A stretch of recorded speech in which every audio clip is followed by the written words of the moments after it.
Hello students, welcome to the channel Rachna math solutions. इस video में हम लोग सीख रहे हैं फर्स्ट ईयर इंजीनियरिंग सेमेस्टर 1 का मैथमेटिक्स ये सब्जेक्ट, जिसमें हमने चैप्टर स्टार्ट किया हुआ है रैंक ऑफ मैट्रिक्स और ये इसका लेक्चर 11 है।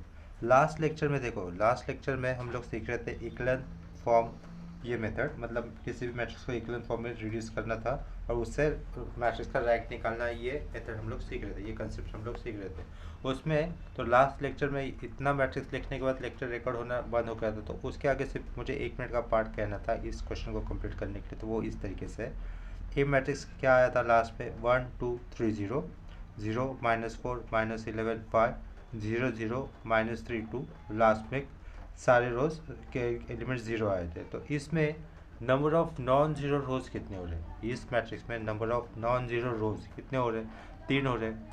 यानी कि फर्स्ट रो में एलिमेंट्स है, सेकेंड रो में भी एलिमेंट है और तीसरे रो में भी एलिमेंट है, लेकिन लास्ट रो में एलिमेंट नहीं है ना, तो इसका मतलब लास्ट वाला रो क्या हो गया, जीरो एलिमेंट वाला हो गया। और नॉन जीरो रोज कितने हो गए, 3 हो गए। तो इसका मतलब इस मैट्रिक्स का रैंक कितना हो जाएगा, therefore rank of given matrix is given matrix is 3। Number of non zero element, non zero रोज कितने उतने उतना ही मैट्रिक्स का रैंक होता है बाय द इक्विवेलेंट फॉर्म। तो इसी कंसेप्ट के ऊपर और एक क्वेश्चन ले रहा हूँ मैं अभी। देखो next question, reduce matrix into equivalent form and find rank of matrix.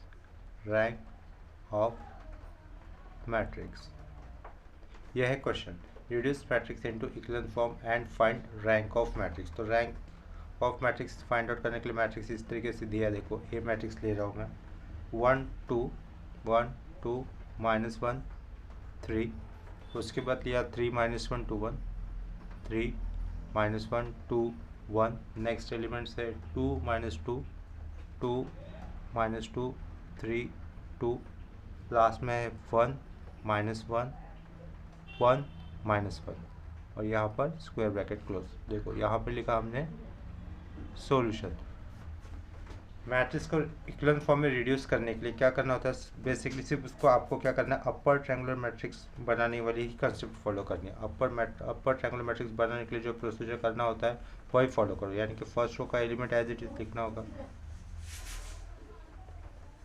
First row के एलिमेंट्स एज इट इज लिखने के बाद ये जो A11 की पोजीशन है उसके नीचे के सारे एलिमेंट्स क्या लाने हैं, मुझे जीरो लाने हैं।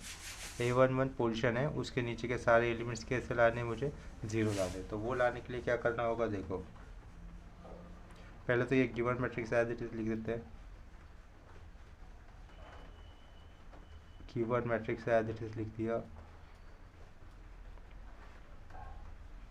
तो A11 पोजीशन के नीचे के सारे एलिमेंट जीरो लाने हैं, उसके लिए क्या करना होगा, ये 3 R2 रो का पार्ट है, तो उसको जीरो लाने के लिए क्या करना होगा, R2 - 3 टाइम्स ऑफ R1। ये 2 थर्ड रो का पार्ट है, तो उसको जीरो लाने के लिए क्या करना होगा, थर्ड रो का पार्ट है, R3 - 2 टाइम्स ऑफ R1। और ये लास्ट का 1 फोर्थ रो का पार्ट है, उसको जीरो लाने के लिए क्या करना होगा, सिंपली R4 - R1। तो इतना करने के बाद देखो ये मैट्रिक्स कौन सा रो चेंज नहीं होने वाला है, यहाँ पे R2 लिखा है, पहले R3 लिखा है, उसके बाद R4 लिखा है, यानी कि R2 R3 R4 में चेंजेस हो गए, पहले रो में कोई चेंजेस नहीं हो गए। तो पहला रो एज इट इज लिखना होगा 1 2 -1 3, पहला रो एज इट इज लिखा। उसके बाद ये नीचे के एलिमेंट जीरो हो रहे हैं, तो ये 0 0 और इसको जीरो कर दिया। इसके बाद वाले स्टेप में देखो, ये -1, ये -1 किसकी जगह पर है, ये -1 है, ये -1 R2 को रो का पार्ट है, -1 -3 करना होगा, यहाँ पर -3 लिया है ना, -1 -3 इंटू R1, R1 कितना है 2 है, तो -3 इंटू 2 कितना होता है -6, और ये -1 कितना हो जाएगा -7। नेक्स्ट ये 2 किसका पार्ट है, R2 का पार्ट है, 2 -3 इंटू -1, -3 इंटू -1 होता है 3, और ये 2 इतना हो जाएगा, ये 5 हो जाएगा। ये 1 R2 का पार्ट है, 1 -3 इंटू 3, -3 इंटू 3 -9 हो जाएगा, और ये आगे का 1, यानी कि कितना होगा -8, 1 -9 हो जाएगा ना, ये 1 R2 का पार्ट -3 इंटू 3 -9 1 -9 -8। सिमिलरली इसके बाद मुझे R3 या R3 की जगह पे अभी कितना है -2 है, तो -2 इंटू ये R1 का 2 -2 इंटू 2 -4 और ये आगे का -2 कितना हो जाएगा -6। यहाँ पर लिखना होगा मुझे -6। ये 3 R3 का पार्ट है, 3 -2 इंटू -1 -2 इंटू -1 +2 और ये 3 +5 हो जाएगा +5 हो जाएगा। नेक्स्ट ये 2 किसका पार्ट है, R3 का पार्ट है, 2 -2 इंटू 3 -2 इंटू 3 कितना हो जाएगा -2 इंटू 3 -6 और ये आगे 2 था तो यानी कि -4 रहेगा यहाँ पर। ठीक है, ये तो डायरेक्ट सब्ट्रैक्शन हो रहा है, -1 और -2 ये हो जाएगा -3 1 -1 2 हो जाएगा -1 -3 हो जाएगा -4। सब्ट्रैक्शन किया हम लोगों ने, सही देखो इसको ठीक से देखो। उसके बाद क्या करना होगा, ये जो एलिमेंट है यहाँ पर -7 रखा तो भी चलेगा, -7 रखकर मुझे नीचे के सारे एलिमेंट 0 लाने हैं, या फिर अपने कन्वीनियंस के लिए क्या करो आप लोग इसकी जगह पे 1 लाओ और ये 1 यूज़ कर नीचे के सारे एलिमेंट 0 लाओ।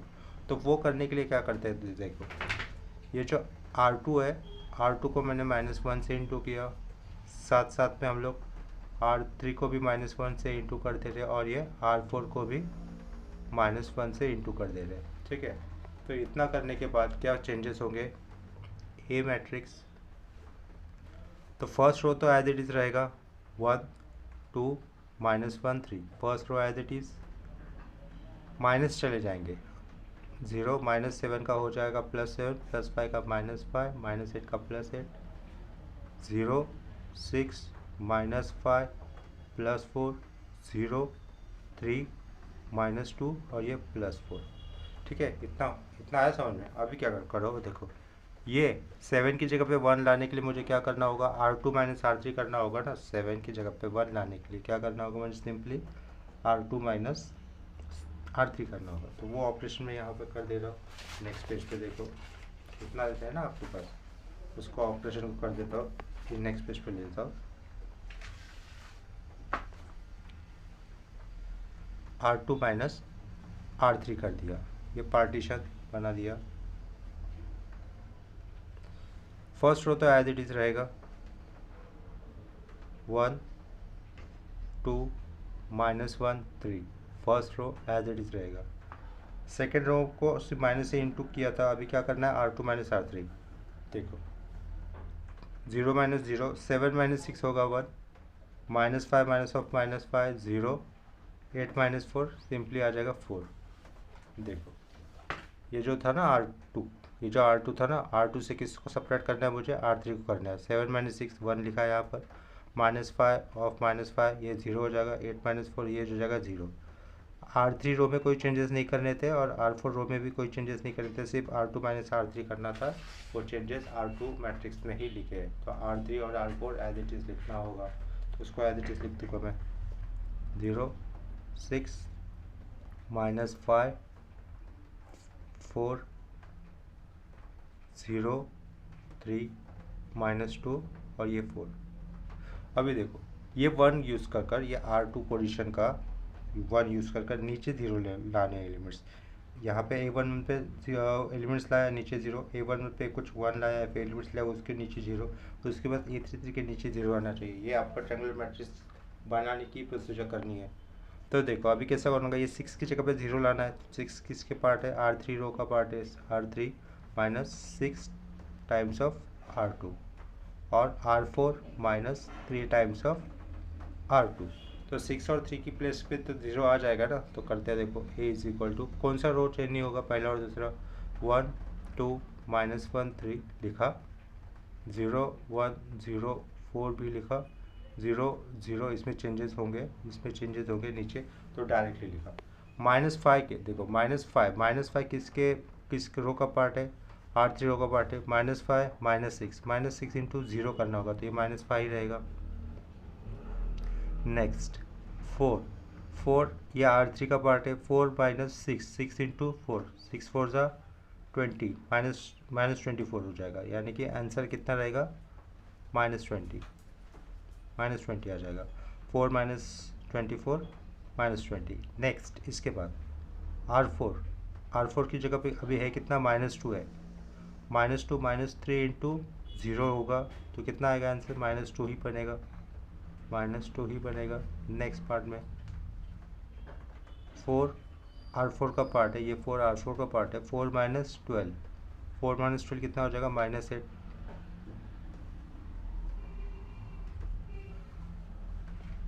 इतना करने के बाद क्या कर सकते हैं नेक्स्ट स्टेप में, जो R3 रो है R3 को -1/5 से इंटू कर देता हूँ, और ये जो R4 रो है उसको -1/2 से इंटू कर देता हूँ। ठीक है, तो देखो चेंजेस क्या हो जाएंगे, A इज इक्वल टू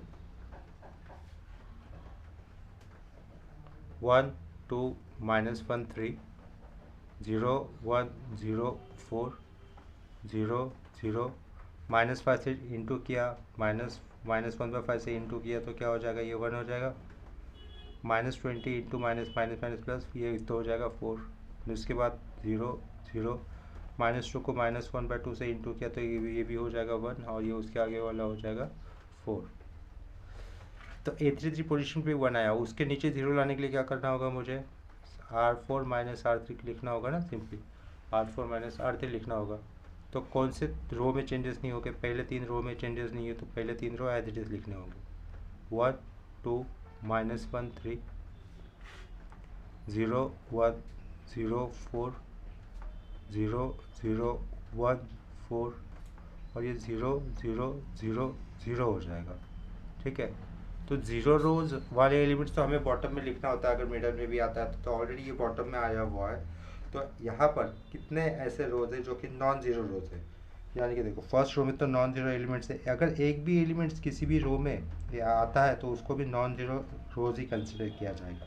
ठीक है, एक भी, अगर मान लो कि ये 4 की जगह पे 0 होता था तो थर्ड रो में एक तो एलिमेंट होता था ना, या अगर 4 की जगह पे 0 भी है तो यहाँ पर एक ये 1 तो होता ही था, तो इसका मतलब थर्ड रो नॉन जीरो रो एलिमेंट, नॉन जीरो रो ही कहलाता था।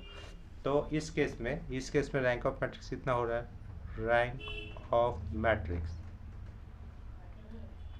इज कितना हो जाएगा 3, और ये इक्वलेंट फॉर्म में आया हुआ है 3, क्यों, क्योंकि इस केस में नंबर ऑफ नॉन जीरो रोज कितने हैं, 3 है, और लास्ट रो 0 एलिमेंट्स वाला तो उसको कंसिडर नहीं करना। तो number of non zero rows in this case are 3, therefore rank of the given matrix is 3।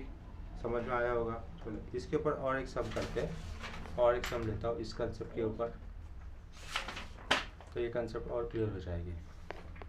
देखो क्वेश्चन इस तरीके से, क्वेश्चन नेक्स्ट पेज पे लिखता हूँ, reduce the given matrix into equivalent form,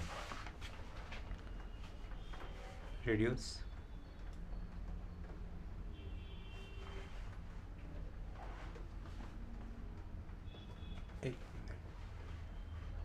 yes reduce the matrix into equivalent form, equivalent form में reduce करो, also find rank of matrix, rank of matrix। ठीक है, ये क्वेश्चन है, मैट्रिक्स इस तरीके से दिया है, A इज इक्वल टू 0 2 -6 -2 1 0 1 1 3 1 0 2 1 1 -2 0। देखो अब इक्वलेंट फॉर्म में मैट्रिक्स लाने के लिए तो क्या करना होता है, बेसिक कंसेप्ट क्या है, उसको अपर ट्रायंगुलर मैट्रिक्स ही बनाओ। अपर ट्रायंगुलर मैट्रिक्स बनाने के लिए जो प्रोसीजर होती है वही सिंपली फॉलो करो। तो इस केस में A11 पोजीशन पे तो कोई नंबर होना चाहिए ना, उसके नीचे के सारे एलिमेंट 0 लाने के लिए, तो वैसा तो है नहीं, तो हम लोग क्या करेंगे, A11 पोजीशन पे 1 ला देंगे। तो उसके लिए क्या करना होगा, R1 मुझे R2 के साथ इंटरचेंज करना होगा, या फिर R1 मुझे R4 रो के साथ इंटरचेंज करना होगा, कोई भी ऑप्शन चलेगा। तो मैं यहाँ पे क्या कर देता हूँ, R1 रो को सेकेंड रो के साथ इंटरचेंज कर देता हूँ, R1 रो को सेकेंड रो के साथ इंटरचेंज कर दे रहे। क्वेश्चन नहीं लिखा वापस, तो डायरेक्टली आंसर लिखना चालू कर दिया।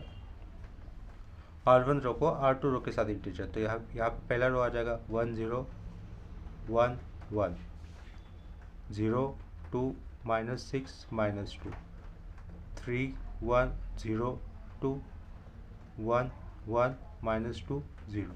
बाकी के चेंजेस एज इट इज़ करें, ठीक है। उसके बाद क्या करना होता है, अभी देखो A11 पोजीशन पे ऑलरेडी 1 आ गया अभी, तो वही वाला 1 यूज़ करके उसके नीचे के सारे एलिमेंट्स में 0 लाना है, यानी कि ये तो ऑलरेडी 0, ये 3 की जगह पे 0 लाना है और ये 1 के प्लेस पे 0 लाना है। तो लास्ट वाला ऑपरेशन तो बहुत ईजी है, R4 रो मतलब R4 माइनस R1, तो ये अपना काम हो जाएगा। लेकिन यहाँ पर ये 3 वाली प्लेस पे 0 लाने के लिए क्या करना होगा, 3 वाला ये जो नंबर है थर्ड रो का पार्ट है, तो R3 minus 3 times of R1 करेंगे और यहाँ पर आगे R4 माइनस R1, ठीक है। तो A इज इक्वल टू कौन से रो में चेंजेस नहीं होने वाले, पहले और दूसरे रो में चेंजेस नहीं होंगे, R3 और R4 में चेंजेस होंगे। तो पहला और दूसरा रो एज इट इज लिखूँगा 1 0 1 1, दूसरा रो भी एज इट इज लिखना होगा 0 2 -6 -2। यहाँ पे चेंजेस है, ये 0 होगा, ये 0 होगा। R4 माइनस 1 माइनस 0 1, -2 ऑफ -1 ये -3, 0 -1 ये होगा -1, ये लिख दिया हम लोगों ने। इसके बाद देखो यहाँ ये 3 है ना, ये 1, अभी ये 1 R3 का पार्ट है, ये 1 R3 का पार्ट है, ये 1 R3 का पार्ट है। 1 - 3 × 0 तो कितना रहेगा, 1 ही होगा। अब ये 0 किसका पार्ट है, R3 का पार्ट है, 0 - 3 × 1 माइनस, तो -3 हो जाएगा। नेक्स्ट 2 किसका पार्ट है, ये R3 का पार्ट है, 2 - 3 × 1 2 - 3 यानी कि -1, कितना रहेगा, -1 रहेगा, -1 होगा, ठीक है। इतना क्लियर हो गया। इतना क्लियर हो जाने के बाद देखो क्या इजी लग रहा है मेरे को, यहाँ पे 1 ले देता हूँ, इस 2 की जगह पे 1 ले देता हूँ, तो क्या करता हूँ R2 × 1/2 कर दिया, क्या कर दिया R2 × 1/2 कर दिया। तो R2 × 1/2 करने पर क्या होगा, उसी में चेंजेस हो गए ना, 1 0 1 1 0 1 -3 -1 0 1 -3 -1। नेक्स्ट बाकी के चेंजेस, बाकी के एलिमेंट्स एज इट इज लिख रहा हूँ, ठीक है। तो A11 पोजीशन पे 1 है, उसके नीचे सारे एलिमेंट्स 0 है। A11 पोजीशन पे 1 है, उसके नीचे 0 लाना, तो उसके नीचे 0 लाने के लिए क्या करना होगा, R3 माइनस R2 करेंगे और R4 माइनस R2 करना होगा, ठीक है। तो उसके कारण चेंजेस कौन से रोज में होंगे, R3 और R4 में होंगे। तो R1 और R2 एज इट इज लिखना है। इतना लिखने के बाद 1 0 1 1 0 1 -3 -1 0 0 0 0 0 0 0 0। तो इस केस में मैट्रिक्स का रैंक कितना हो जा रहा है, बोलो देखो। इस केस पे नंबर ऑफ नॉन जीरो रोज कितने, 2 ही है, तीसरा और चौथा रो तो 0 आ रहा है ना। तो बोले यहाँ पर देखो ये 1 की जगह पे मान लो 0 है, -3 की जगह पर भी 0 है, तो यहाँ पर एक तो एलिमेंट होता था ना -1, तो सेकेंड रो को कंसिडर करना होता था। तो इसका मतलब फिर भी नॉन जीरो रोज कितने हो जाते थे, 2 हो जाते थे। अभी भी नॉन जीरो रोज कितने हैं, 2 है। तो इस केस में नंबर ऑफ नॉन जीरो रोज 2 है, तो therefore rank of the given matrix is 2। Since here number of non-zero rows is 2, therefore rank of matrix is 2। तो यहाँ पर हमारा rank of matrix equivalence method से निकालना, ये हम लोगों ने सीख लिया। तो अभी यहाँ पर मैं दूसरे मेथड से सम कर, मतलब नेक्स्ट कंसेप्ट के सम करवा रहा हूँ, नेक्स्ट कंसेप्ट के सम कर रहे हैं। देखो अभी नेक्स्ट कंसेप्ट के सम करने से पहले आप लोगों को एक पॉइंट बता देता हूँ। अब अगर कोई भी मैट्रिक्स है जो कि नॉन सिंगुलर है, नॉन सिंगुलर यानी कि जिसका डिटर्मिनेंट 0 नहीं आ रहा है, for any non singular matrix of order R rank will be R। आया समझ में क्या कहा, अगर कोई भी मैट्रिक्स है नॉन सिंगुलर है यानी कि जिसका डिटर्मिनेंट 0 नहीं आता है, वो मैट्रिक्स R ऑर्डर का, तो उसका रैंक भी कितना होगा, मैट्रिक्स का ऑर्डर जितना ही होगा, यानी कि R ही होगा। तो क्वेश्चन भी इसी तरीके से देखो, फाइंड लिखा, find the value of P, find the value of P for which, find the value of P for which the following matrix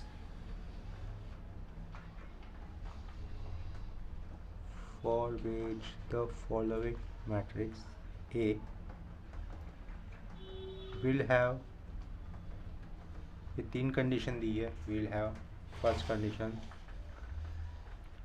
rank 1, second condition rank 2 और थर्ड कंडीशन रैंक 3। ठीक है, matrix दिया हुआ है इस तरीके से 3 P P P 3 P और P P 3 ये दिया हुआ है। चलो देखो सॉल्यूशन, मैट्रिक्स दिया तो गिवन मैट्रिक्स एक बार फिर से लिख देता हूँ, गिवन मैट्रिक्स एक बार A 3 P P P 3 P P P 3। तो मॉड ए निकाल लेते हैं, मॉड ए क्या हो जाएगा, ये 3 है, पहला 3 रो वाइज 3 3 जा 9, 9 minus P square minus P अभी, तो p into 3 3 p minus P square plus p आएगा p square minus 3p। Mod of A 3 into 9 27, 3 into P square minus 3p square minus p into 3p minus 3p square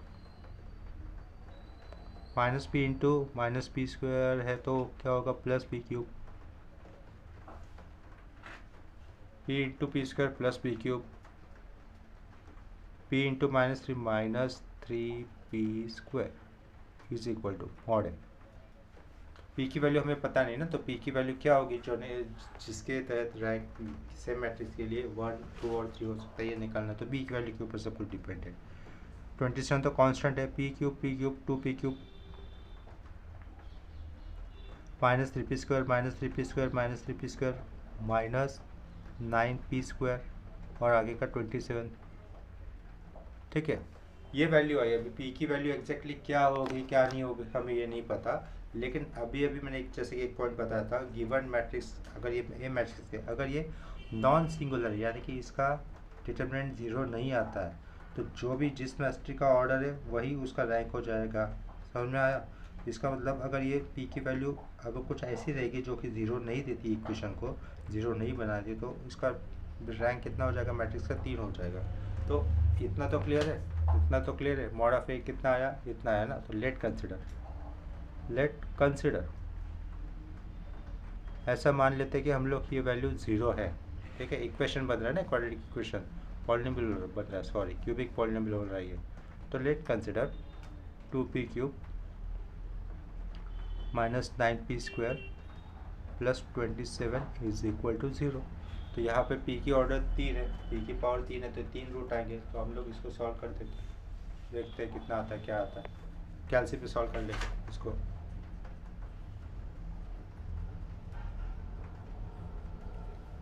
polynomial है, polynomial की degree 3 है, तो ये 3 पे press कर दिया।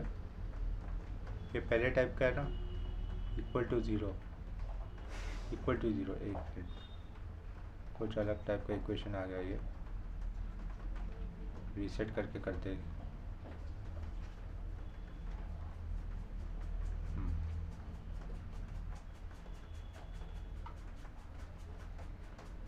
क्या पूरा रीसेट करना होगा।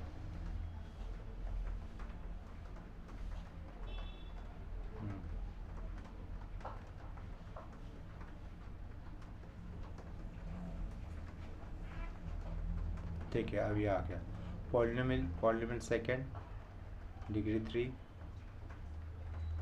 2 का कोफिशिएंट 2 है, एक्स क्यूब का कोफिशिएंट 2 है, उसके बाद माइनस पी स्क्वायर का -9, उसके बाद p का कोफिशिएंट 0 हो रहा है और कांस्टेंट है 27। ये इक्वेशन सॉल्व करने पर देखो पहला आंसर कितना है, x1 आ रहा है ना, x1 यानी कि पहला रूट कितना दिख रहा है -3/2, और उसके बाद x2 आ रहा है 3 और उसके बाद x3 नहीं आ रहा है ना, x3 नहीं आ रहा है, वापस वही इक्वेशन हाईलाइट कर रहा है, x3 नहीं रहा है, इसका मतलब लास्ट वाला रूट रिपीट हुआ है। तो p कितना हो गया -3/2 और 3 हो गया। इसमें से हम लोग है ना मैट्रिक्स के अंदर के एलिमेंट है ना p, तो फ्रैक्शन लिखते नहीं है मोस्टली हम लोग मैट्रिक्स के अंदर, तो -3/2 को मैं डिस्कार्ड कर लूँगा। तो हियर मैं क्या लिखूँगा, हियर p = 3 कंसिडर कर रहा हूँ, ठीक है। Gives determinant 0। Here p = gives mod of a कितना दे रहा है, ये 0 दे रहा है। Therefore for rank to be 3, therefore rank to be 3, तीसरी वाली condition, therefore rank to be 3 p should not be equal to 3। समझ में आया? अगर p = 3 हो रहा है तो ये मॉड ऑफ a कितना हो जाएगा, 0 हो जाएगा ना। अगर p की वैल्यू लेकिन अगर 3 ही नहीं है तो इसको यहाँ पर डिटर्मिनेंट आ जाएगा ना, कुछ ना कुछ यहाँ पर वैल्यू आ जाएगी कुछ ना कुछ। इसका मतलब as per that theorem that non singular matrix of order r has rank r, तो इसका रैंक कितना हो जाएगा, rank of matrix to be 3, p should not be equal to 3, then matrix will have rank 3। तो पहले rank 3 आने के लिए कंडीशन समझ में आई। ये तीसरी कंडीशन हम लोगों ने पहले की, तीसरी कंडीशन यहाँ पे 3 लिखा है, 3 लिखा है, ये 3 तीसरा कंडीशन लिखा पहले। अभी देखो अगर मैट्रिक्स की वैल्यू 3 नहीं है तो 3 के अलावा अगर कोई भी नंबर है, दूसरे पेज पे करते हैं,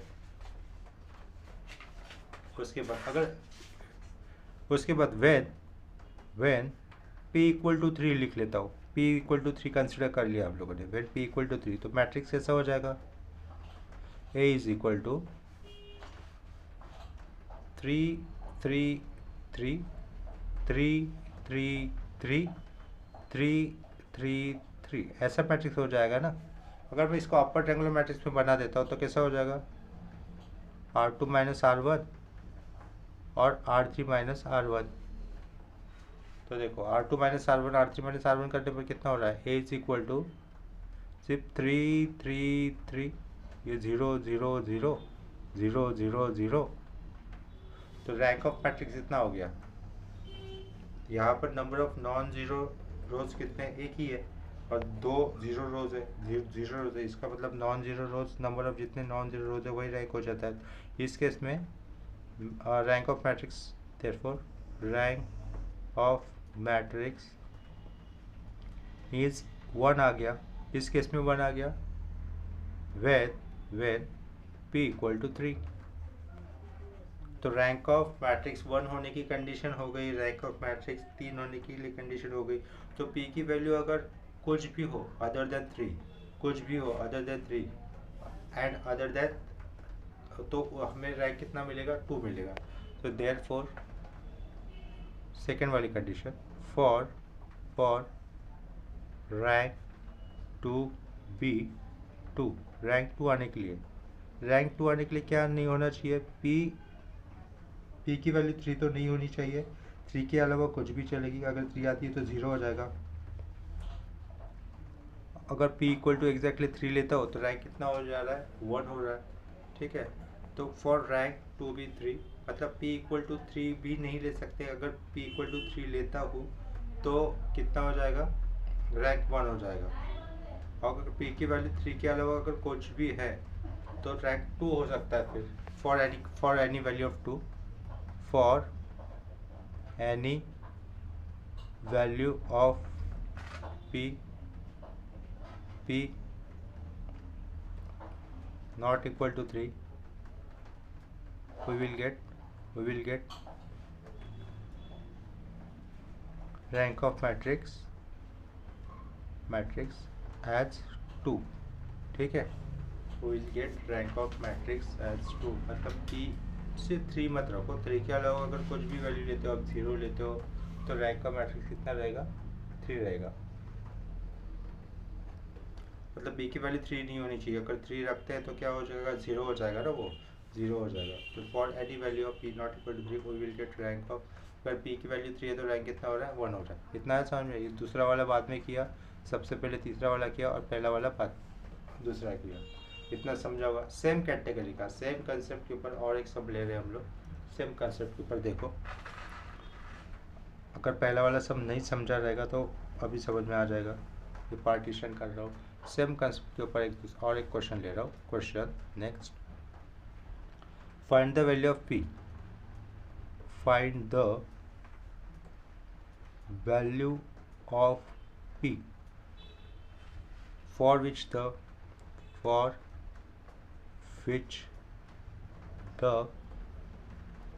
matrix A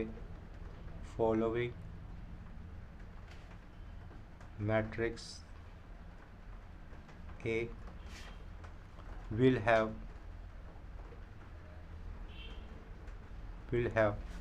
इसके भी 3 पार्ट रहेंगे। will have फर्स्ट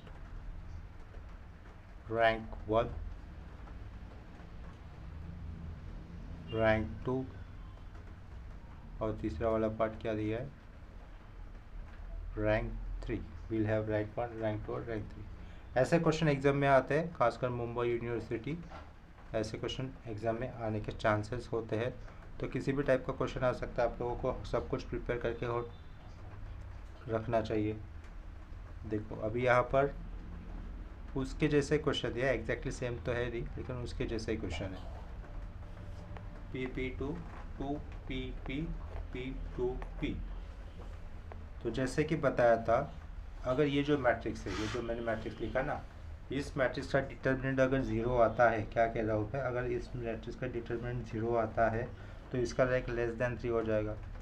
अगर इस मैट्रिक्स का डिटर्मिनेंट 0 नहीं आता है, मतलब नॉन सिंगुलर हो जाएगा। अगर इस मैट्रिक्स का डिटरमिनेंट 0 नहीं आता है, यानी कि नॉन सिंगुलर हो जाएगा, तो ये मैट्रिक्स कितने ऑर्डर का है, 3 ऑर्डर का है। तो इसका रैंक भी कितना हो जाएगा, 3 हो जाएगा। If this matrix becomes non singular. तो ये मैट्रिक्स सिंगुलर होता है या नहीं होता, वो किसके ऊपर डिपेंड होगा, पी के ऊपर डिपेंड होगा। तो हम लोग पी की वैल्यू फाइंड आउट कर लेते हैं, इसका डिटरमिनेंट फाइंड आउट कर PP2 2PP और P2P ये मैट्रिक्स है, तो उसका डिटरमिनेंट भी यहाँ पर सॉल्व कर देते हैं। देखो मैट्रिक्स है आपके पास, मैं डायरेक्टली अगर इक्वेशन भी बना लेता हूँ तो वो आपको समझ में आ जाएगा। तो ये लिखा P bracket P into P square minus 2P minus P लिखा ब्रैकेट में 2P minus P square 2P minus P square plus 2 लिखा प्लस 2 ब्रैकेट में 4 minus P square 4 minus P square. तो मॉड ऑफ ये इक्वेशन आ गया। Equation आ जाने के बाद अभी आप यहाँ से देख सकते हो, P into P square P cube minus 2P square minus 2P square plus P cube plus 4 to the 8 minus 2P square. ठीक है, तो मॉड है P cube 2P cube minus 2P square minus 2P square minus 2P square minus 6 times of P square और ये plus 8। ठीक है, अब ये डिटर्मिनेंट अगर 0 होता है तो इसका रैंक लेस देन 3 हो जाएगा। अगर डिटर्मिनेंट की वैल्यू नॉट इक्वल टू 0 हो जाएगी तो इसका रैंक 3 हो जाएगा। तो इतना तो पॉइंट क्लियर है। तो लेट कंसिडर, इक्वेशन को सॉल्व कर लेते हैं। लेट कंसिडर क्या, let consider 2P cube minus 6P square plus 8 equal to 0। अगर मैं इस इक्वेशन को 2 से डिवाइड कर देता हूँ तो ये छोटा इक्वेशन हो जाएगा ना। तो सेम इक्वेशन सॉल्व करना है। देखो यहाँ पर पॉलिनोमियल है, सेकंड पे आया पॉलिनोमियल डिग्री 3 ये वो किया। P क्यूब का कोफिशिएंट 2 है तो 2, उसके बाद P स्क्वायर का कोफिशिएंट माइनस 6 है, P का कोफिशिएंट नहीं है तो 0, और उसके बाद कांस्टेंट कितना 8 है।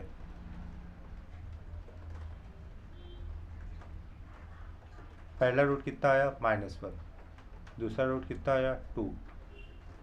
तो पहले 2 ही रूट दिख रहे हैं ना, इसका मतलब लास्ट वाला जो रूट है वो रिपीट हुआ है। तो पहला रूट कितना आया है -1 और दूसरा रूट कितना आया है 2, ये रिपीट हुआ है। मतलब तीसरा भी रूट क्या है, 2 ही है। तो लेकिन मुझे रिपीट वाला रूट लिखने की ज़रूरत नहीं है ना, 2 को वापस लिखकर कोई फ़ायदा नहीं है। तो एक रूट मिला -1, एक रूट मिला 2 मिला। तो देखो व्हेन, तो इतने वैल्यूज़ क्या हो गए, ये पहले क्या, अगर p की वैल्यू -1 है और या फिर p की वैल्यू 2 है तो डिटरमिनेंट कितना हो जाएगा, 0 हो जाएगा, क्योंकि यहाँ पे इक्वल टू 0 कंसिडर किया है ना। तो ये तीसरा वाला पार्ट पहले लिख देता हूँ, चलेगा। For rank to be 3, rank given matrix का रैंक 3 होने के लिए क्या होना चाहिए, p should not be equal to -1 as well as p should not be equal to 2, क्योंकि 2 और -1 लेते हैं तो डिटरमिनेंट कितना हो जाएगा, 0 हो जाएगा। तो कंडीशन तो इसका रैंक 3 नहीं हो सकता ना, क्योंकि नॉन सिंगुलर मैट्रिक्स बन जाएगा, सिंगुलर मैट्रिक्स बन जाएगा फिर। तो उसके लिए for rank to be 3, p की वैल्यू क्या होनी चाहिए, -1 नहीं होनी चाहिए और 2 भी नहीं होनी चाहिए, 2 भी नहीं होनी चाहिए। For rank to be 3, p should not be equal to -1 and p should not be equal to 2। उसके बाद दूसरा